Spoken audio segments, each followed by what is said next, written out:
কোচবিহার জেলায় অঙ্গনওয়াড়ির শূন্য পদে নিয়োগের তোড়জোড় শুরু হয়েছে।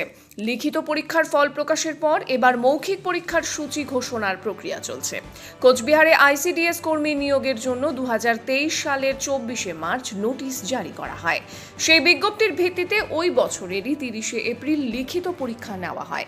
বিজ্ঞপ্তি অনুসারে জেলায় সব মিলিয়ে শূন্য পদ রয়েছে 256টি। সবচেয়ে বেশি শূন্য পদ রয়েছে মেখলিগঞ্জ ব্লকে।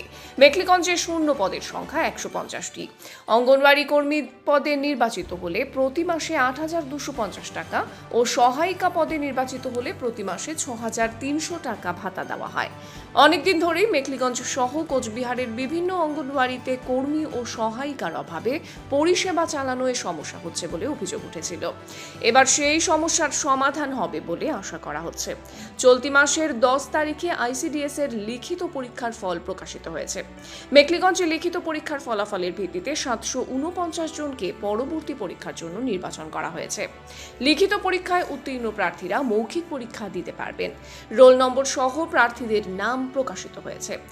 www.coachbiharwb.in ওয়েবসাইটে মৌখিক পরীক্ষার সূচি ও এই নিয়োগ প্রক্রিয়ায় অন্যান্য আপডেট প্রকাশিত হবে বলে জানানো হয়েছে।